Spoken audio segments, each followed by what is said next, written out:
Hi, welcome. Today my kitty Dea is accompanying us on the table, so if you see her tail or see her pass by, I apologize. Today I want to talk about the books that I am currently reading, the books that I have read in January so far, and I would also like to show you some books that I got as a gift at the end of the video. So let's start with the books that I have read. And I'm gonna start with The Silmarillion by J.R.R. Tolkien. And this was my third time reading this.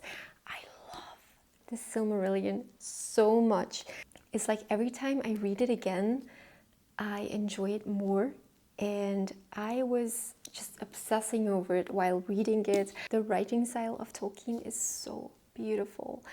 And this reads like a history book mingled with the Bible. So it isn't really easy to read. But if you would be interested in reading it, I do have a video with some advice on my channel on reading the Silmarillion. I would really like to reread all of Tolkien's works this year. So that's what I'll be doing. And yes, I started with the Silmarillion. This was a buddy read with Matthew from the Mayberry Book Club, and he made a video about it, about his experience reading it for the first time. Really interesting, so I will link it in the description box. The second book I finished is The Toilers of the Sea by Victor Hugo, and this was my second time returning to this story. This is about a man, he's in love with this beautiful girl, but he has never found the courage to speak to her. The girl's uncle, I think it's her uncle, who is her guardian, he has a ship that he uses for business, and the ship gets shipwrecked. And the premise of the story is that the one who will go and repair the ship is going to marry the girl. I loved rereading it. I think I will be doing a separate video on this one. But let me just see if I can find a quote that I want to share with you right now. Here are a couple of lines that I marked. Beauty has its lines, deformity has too. Splendors bear scars. That is so beautiful. Okay, the next one that I finished, I really did not enjoy, and I hate that I didn't enjoy it because I had high expectations. It was Cranford by Elizabeth Gaskell. So we will be reading North and South with the book club this year. And I wanted to read something else by her just so that I could compare. And the back of the book says that this is about 19th century English provincial life, which sounds pretty boring, but it actually was. I got nothing out of this book. And I cannot even tell you what this is about because I feel like it was about nothing. So I'm really sorry that I cannot really be helpful. I just didn't enjoy it. Not the writing style, not the characters, not the events. I couldn't find anything to love. It is a pretty edition though. It's the Chiltern Classics edition. Of course, I'm still looking forward to reading North and South. I've heard amazing things about it, so my excitement about that one hasn't changed. And then another one that I could not finish because I hated it is Moll Flanders by Daniel Defoe.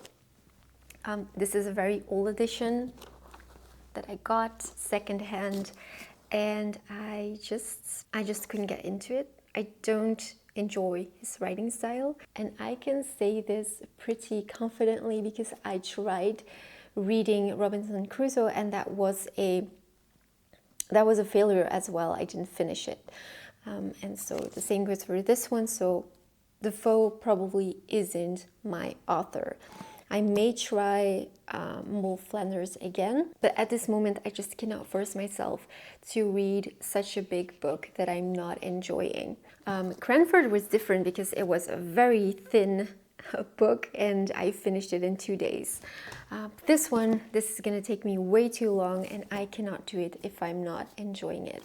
Maybe later, but I have too many books waiting for me at the moment, so I'll just pause this one and maybe pick it up again. I've also read Manfred by Lord Byron in ebook copy. I picked it up because I saw it referenced in, I think, Notes from the Underground, which I was reading at that moment, and I saw that it was very short, so decided to read it. And I want to read to you one of my favorite parts of this work. From thy false tears I did distill an essence which hath strength to kill. From thy own heart I then did wring the black blood in its blackest spring.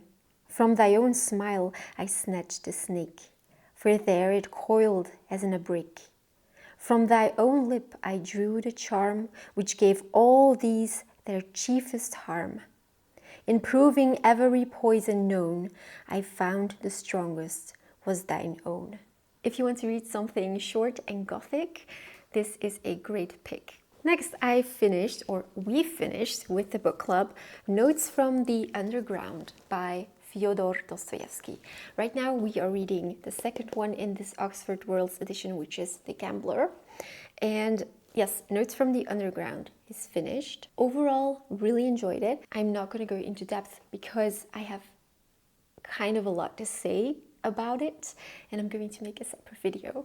But yes, overall I enjoyed it, especially the first part of the novella. I will talk about this one later on the channel. I have also read What's to Be Done by Nikolai Chernyshevsky. I hope that I'm not butchering that. And I read it because Notes from the Underground was a reaction to that work. So I combined the two books, and it was a very interesting experience, which is why I want to talk about it in a separate video. Then, as for my current reads, let me start with, but yes, I'm reading The Gambler, obviously, with the book club. And then I'm also reading the Private Papers of Henry Rycroft by George Gissing. And I found this beautiful secondhand copy. I think it was in Dublin, and I love it so much. It's so beautiful. And luckily, I had very low expectations because I never heard of this book. But I am on chapter 17. Goodness, it's so beautifully written. I cannot believe that this is forgotten. And of course, I'm not far into the book, but let me read to you a quote that I really loved. There is so much love for books in this book so far, which I really love. It is a joy to go through booksellers' catalogs, ticking here and there a possible purchase. Ticking here and there, that's so beautiful. Formerly, when I could seldom spare money, I kept catalogs as much as possible out of sight. Now I savor them page by page and make a pleasant virtue on the discretion I must needs impose upon myself. But greater still is the happiness of unpacking volumes which one has bought without seeing them. I am no hunter of rarities. I care nothing for first editions and for tall copies. What I buy is literature, food for the soul of man. I'm excited to continue this one. Apparently, he was friends with H.G. Wells, I've heard. The next one I'm reading is a poem, a very difficult poem in my opinion. It's not easy to read. It's Paradise Lost by John Milton, and I'm reading it in the Norton Critical Edition. I feel this is very difficult for me to say because I know it's a masterpiece.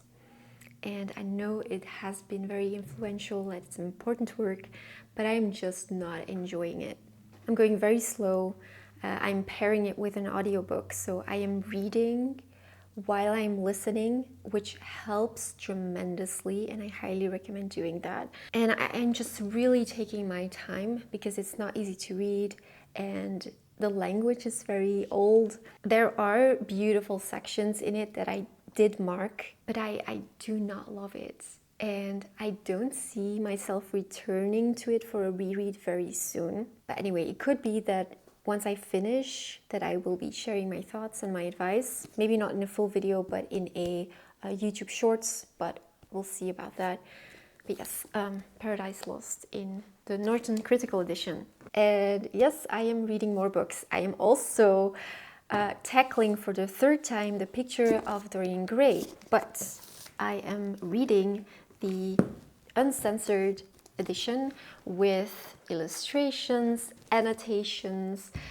This is so interesting. This is an amazing copy. If you like The Picture of Dorian Gray, you must get this because it will blow your mind. The sections that have been taken out after publication are in here. They are marked. They also mention which parts were read aloud in the courtroom while he was on trial. There is so much extra information. Almost every sentence in The Picture of Dorian Gray, it has a footnote with an explanation. And I also keep my my other regular censored copy with me because because at the same time I'm marking my favorite sentences, my favorite paragraphs. It's a very slow read, and it's not really a pleasure read because there's so much information in here, and because it's more of an analyzation, but it is so much fun. I love it. I'm really enjoying this one so much, and I will definitely make a video about this. It's so interesting. Okay, those were my past reads and my current reads. And now I would like to show you some books that I got as a gift. I told myself that I cannot buy any more books until I've read most of what's on my shelf, because even though it's just only one shelf of unread books, it stresses me out. I do like having some choice, but I feel for me it's too much. But because it's stressing me out, I just want to deal with the books that I have, that I already have. But yes, of course, people gift me books, which is amazing, and the number keeps growing. So the first one I got was A Wizard of Earthsea by Ursula Le Guin. In this edition, it's a very big book, and this is part one. It's fantasy, and I used to love fantasy, but I kind of lost my love for it. And I've mentioned to my friend that I wanted to read Ursula Le Guin because I've heard great things about her and her fantasy writing. So I want to give this one a try, and I'm very excited for this. And the next one I got gifted was Waverley by Sir Walter Scott. I have enjoyed the books that I've read by him. So I've read Ivanhoe and I've read The Bride of Lammermoor. Those videos are on my channel if you're interested. And Waverley is one that I still had to tackle. It's a very floppy paperback. So yes, that one's on my list as well. And then I got some history books from another friend, stunning editions. So this is The Hollow Crown by Dan Jones. Beautiful edition with sprayed edges. And this is about the Wars of Roses and the rise of the Tudors, which I think is going to be very interesting. I love reading history, and yes. The next one he got me is The 200 Years' War, The Bloody Crowns of England and France, 1292 to 1492, by Michael Livingston. Also has stunning sprayed edges, and I see that it has colored artwork in there, which is always amazing. And then I also got Sparta by Andrew Baylis. These edges are my favorite. They're so beautiful. Beautiful. And then I also got a surprise in the mail. I got the Florilegium, the Book of Plants, this one. Let me show you the full cover. It's also an English version, and it is the collection of plants and flowers grown in the greatest German garden of its time, and it was made in 1613. It is stunning. Look at these plants and these illustrations. And so what I do with this book, I'm just obsessed with botanical prints and flowers and plants. I think it's so beautiful. And what I do with this edition is I keep it on my coffee table. And every morning I come down and I open it on a random page, and I just put it open on my coffee table for the entire day. And then in the evening I close it up, and it makes me happy. It's really beautiful. Those were the books that I got. I hope you enjoyed this video, and I'm looking forward to see you next week.